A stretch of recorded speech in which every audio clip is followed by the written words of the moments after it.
Congrats to Louisville. They played very well. Disappointed in our team's performance tonight. I didn't think we played with the type of force and toughness necessary to come into this environment and be successful. Obviously the late stretch in the second half is when the game flipped a little bit, and Hadley was terrific, and we didn't have an answer for him.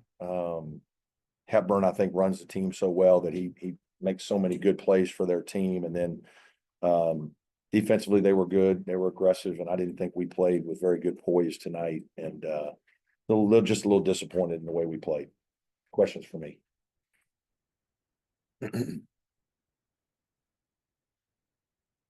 Man, you guys are being nice. Coach, if you could just kind of talk about, it was a very physical game, especially in the second half. Just kind of talk about, I see it's a negative assist to turnover ratio for your team. What was it about Louisville defensively that was giving your guys trouble tonight? I think they were very aggressive. They're an athletic, strong group. I mean, they got good players now. I mean, they got really good players. Hadley, Edwards, and those guys are big, strong wings. James Scott, high-level athlete. And those three guys are as athletic as anybody you'll see. And then Hepburn does a really good job on the ball. They're good, solid defensive team, and they were active.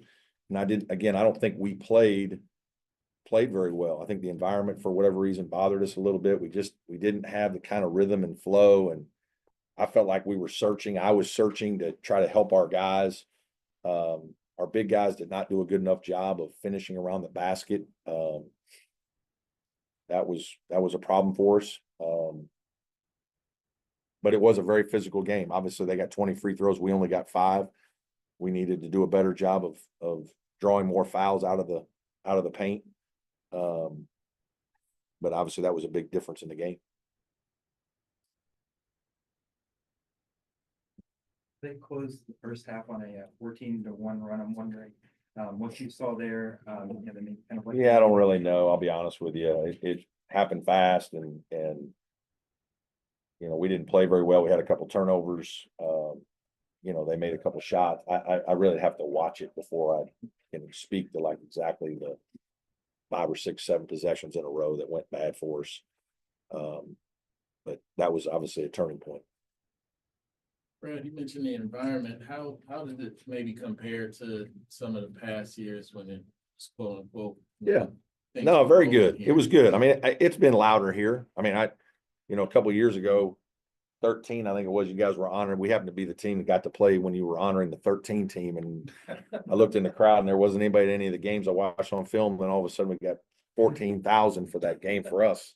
Everybody wonders like how we lost that game that year. It's a little bit like, it wasn't the same game that I was watching all the other games that year. There's 14,000 people and they're going crazy, but it was good tonight. And obviously their team energizes by it. They, they're an aggressive rebounding team. We did a great job on the boards for a long time. Then at the end, we lost our spirit, and the last 10 minutes, they beat us up a little bit and got some offensive rebounds. We did a good job of going to the glass ourselves and got a bunch of offensive rebounds. So there was some effort there, but our quality of play, I'm disappointed in the quality of our play, and that's on your head coach. Your head coach has got to have your team playing better, and we didn't play better.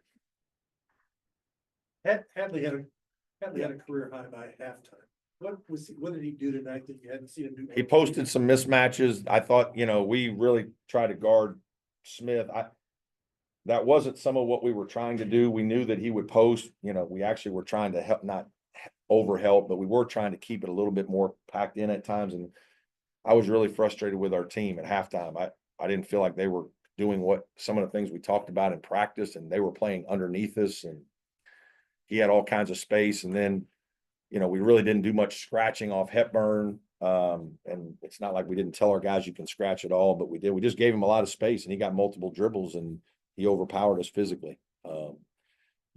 One of the things that happened in tonight's game is we didn't win it. We didn't win them one-on-one matchups very often, whether it's they're throwing it to Hadley and he's backing us down. We're throwing it inside to our guys and they're backing down. We didn't win those matchups very much, and that was disheartening.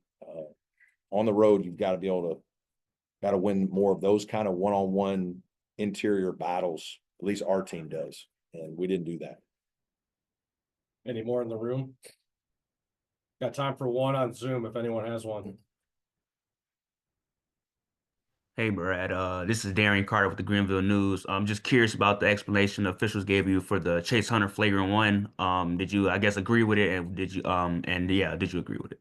I haven't seen it enough to know. Obviously, he blocked it up top, and I guess on his follow through, he caught him on the head. I mean, obviously we're not trying to. I don't want anybody to get hurt, but I also think there's a lot of basketball plays that are going on in these games now. We had a flagrant against Wake that went on our favor that I don't know. Anytime somebody gets hit in the head in our face at all in any kind of basketball play, it becomes an automatic flagrant. And I guess we're legislating the safety end of the game. We're going to treat everybody like a quarterback. But obviously, I don't want him to get hurt. But I do think Chase was. I mean, he blocked the shot. Like it wasn't like he was trying to take the kid out. It had no bearing on the game. So. All right, thanks, Coach. All right. Thank y'all.